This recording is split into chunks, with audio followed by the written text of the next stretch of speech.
सभी बच्चों को नमस्कार। तो बच्चों, आज अपने लैक ऑपेरॉन को समझेंगे। बड़ा ही महत्वपूर्ण टॉपिक है जिसका नाम है लैक ऑपेरॉन। तो बच्चों देखो, यहाँ पे ध्यान से, मैंने कहा लैक का मतलब क्या है। यहाँ पर लैक का मतलब है बच्चों लैक्टोज। क्या मतलब है बच्चों? लैक्टोज है। ये लैक्टोज जिसे अपने मिल्क शुगर भी कहते हैं, जिसे क्या कहते हैं बच्चों? मिल्क शुगर भी कहते हैं। लैक्टोज की बात करें यानी कि लैक ऑपेरॉन। लैक का मतलब यहाँ पर लैक्टोज है जिसे अपने मिल्क शुगर भी कहते हैं।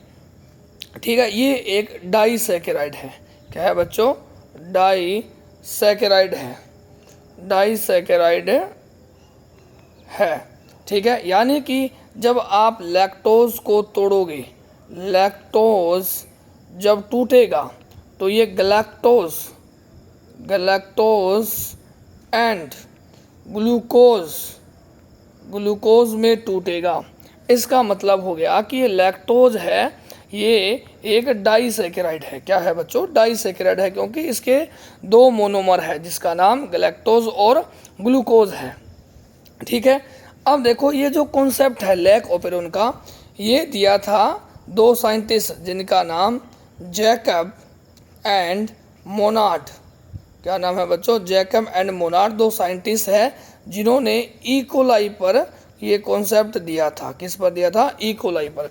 अपने को लेक्चर सिर्फ समझना है, ठीक है, ध्यान से समझिएगा कि लैक ऑपेरॉन जो कॉन्सेप्ट है वो जैकब तथा मोनार्ड ने दिया था, जो एक्सपेरिमेंट करके बताया था कि जीन रेगुलेट कैसे करता है बैक्टीरिया। बोले तो ई कोलाई, है ना।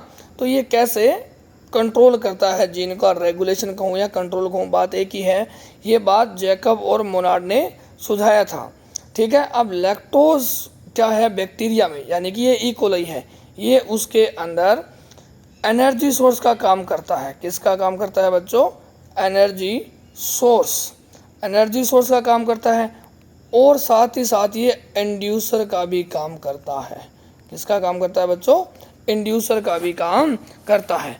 यानी कि ये जो लैक्टोज है ये बैक्टीरिया में एनर्जी सोर्स भी है, साथ ही साथ क्या है? इंड्यूसर का भी काम करता है।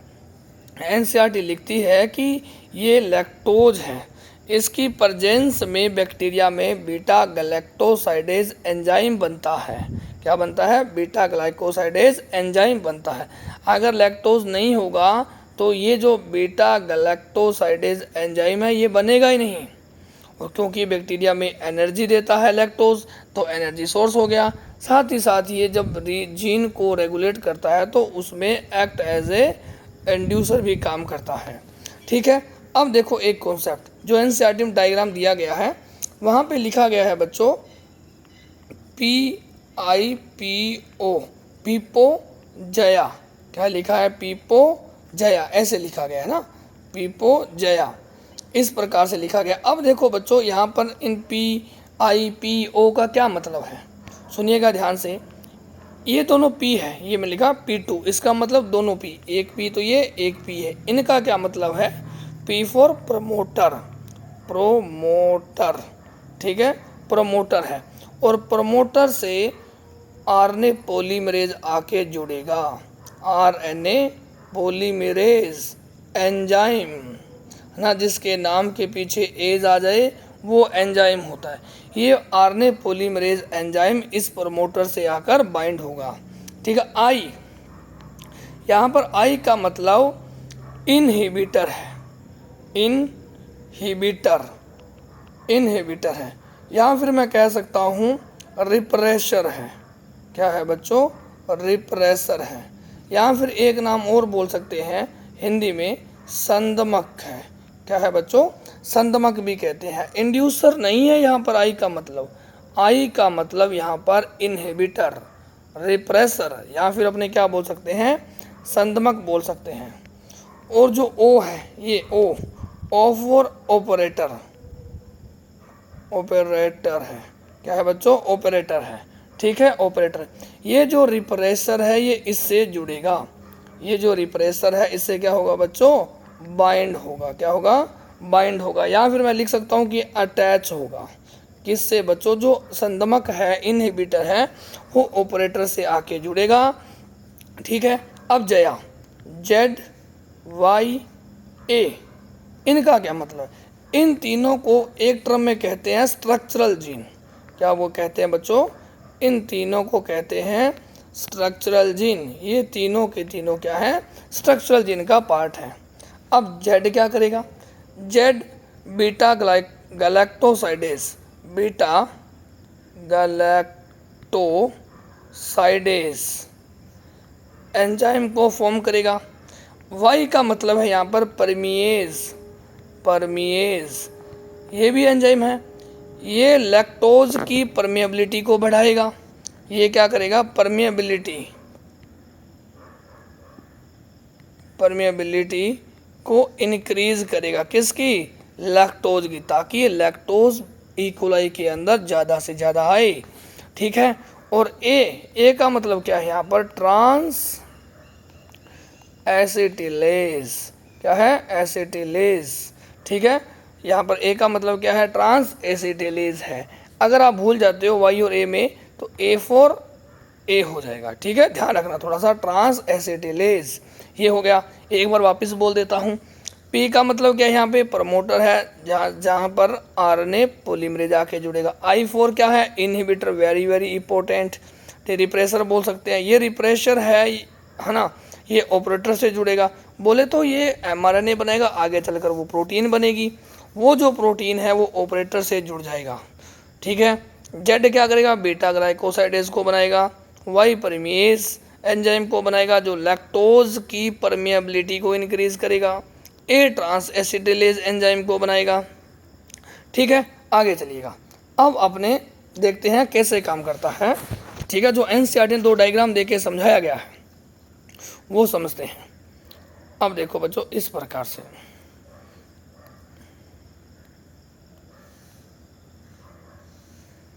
ठीक है। पहले मैंने कहा लैक्टोज की एब्सेंस में, यानी कि लैक्टोज एब्सेंट है। ठीक है, इसका मतलब क्या है बच्चों? एब्सेंट है। अब लैक्टोज नहीं है, तो मैंने कहा कि कैसे फिर काम होगा। ठीक है, तो ये 3 जीन हो गए अपने पास। ये P for promoter, I for repressor, फिर P for promoter, O for operator. ठीक है, ये बीच में स्ट्रक्चरल जीन के 3 पार्ट, जया। ठीक है, जया हो गई। अब समझिएगा, ये तीनों को मिलाकर क्या कहते हैं? जया को स्ट्रक्चरल जीन। और फिर इनको क्या बोलते हो? तो फिर इन्हें रेगुलेटर जीन, रेगुलेटर जीन कहते हैं इन्हें। अब देखो, लैक्टोज तो है नहीं, लैक्टोज है नहीं, ये आई जीन है। ये क्या करेगा? रिप्रेसर एमआरएनए बनाएगा। एमआरएनए बनाया, वो एमआरएनए कौन सा है बच्चों? रिप्रेसर है। ये कौन सा है? रिप्रेसर वाला है। तो ये आगे चलकर क्या बनाएगा? रिप्रेसर प्रोटीन बनाएगा। इसने क्या बना दी बच्चों? रिप्रेसर प्रोटीन बना दी है। ठीक है, ये रिप्रेसर प्रोटीन क्या होगा? ये ऑपरेटर साइड से बाइंड हो जाएगा। ये क्या हो गई है? ये बाइंड हो गई है, यानी कि अटैच हो किससे? ऑपरेटर से। अब क्या होगा कि जो आरएनए पॉलीमरेज एंजाइम है, कौन सा बच्चों? आरएनए पॉलीमरेज एंजाइम, वो इससे नहीं जुड़ पाएगा। ऑपरेटर साइड से प्रमोटर साइड से अटैच नहीं हो पाएगा। क्यों? क्योंकि ऑपरेटर से कौन जुड़ गया है? Repressor protein. यानी कि इस प्रोटीन ने इस सिस्टम को, जीन रेगुलेशन को क्या कर दिया है? रिप्रेस कर दिया है। या फिर मैं कह सकता हूँ एनसीईआरटी के अकॉर्डिंग कि इसने ऑफ कर दिया है। क्या कर दिया है? ऑफ, है ना।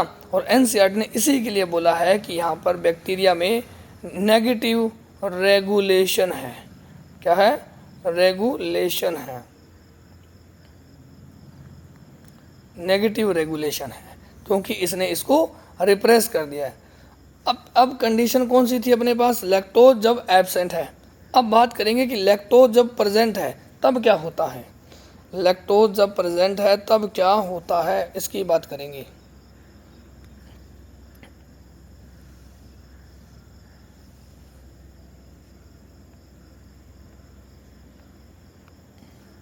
ठीक है बच्चों, ध्यान से देखें।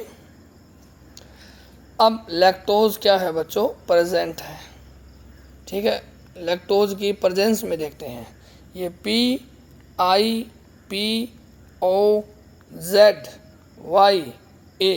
ये तीनों की तीनों क्या है बच्चों, स्ट्रक्चरल जीन का पार्ट है।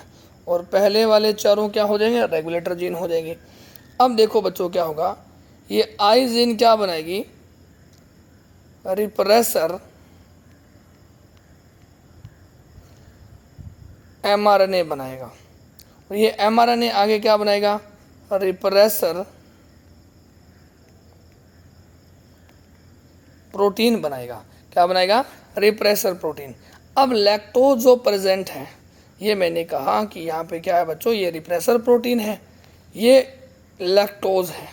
ये क्या है बच्चों, लैक्टोज, जिसे इंड्यूसर कहते हैं। क्या कहते हैं बच्चों, इंड्यूसर। ये लैक्टोज इस रिप्रेसर प्रोटीन से अटैच हो जाएगा। क्या हो जाएगा, अटैच हो जाएगा। अब ये इससे क्या होगा, देखो मैंने कहा कि ये क्या है, इंड्यूसर, और ये क्या हो जाएगी, रिप्रेसर प्रोटीन। ये अब क्या हो गए हैं, इनएक्टिव हो गए हैं। ये इनएक्टिव हो गए हैं तो ऑपरेटर से नहीं जुड़ पाएगी, यानी कि ऑपरेटर से नहीं जुड़ पाएगी। जब ऑपरेटर से नहीं जुड़ पाए हैं तो RNA polymerase enzyme bind to promoter site. अब इससे जुड़ जाएगा तो ये जीन काम करेगी, यानी कि ये जो जेड जीन है अपना प्रभाव दिखाएगी।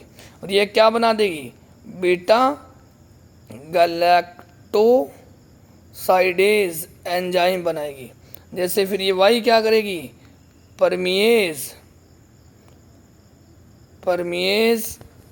एंजाइम को बनाएगी। और ए क्या करेगी, ट्रांस एसिटिलेज एंजाइम को फॉर्म करेगी। यानी कि एंजाइम है, ये आगे जाके प्रोटीन बना सकते हैं। तो ये हो जाए। कहने के बाद है कि जब आरएनए पॉलीमरेज प्रमोटर से जुड़ा तो ये स्ट्रक्चरल जीन ने अपना प्रभाव दिखाया, ठीक है। तभी तो मैंने कहा था कि लैक्टोज जो इंड्यूसर के फॉर्म में काम करता है, जब वो होगा तभी ये बीटा गैलेक्टोसाइडेज एंजाइम बनेगा, ठीक है बच्चों। तो मैं आशा करता हूँ कि आप सबको ये लैक ओपेरॉन समझ में आया होगा। बिल्कुल सिंपल सा है, ठीक है। अगर किसी को डाउट है तो वो कमेंट कर सकता है। तो मिलते हैं अगली क्लास में। जय हिंद, जय भारत।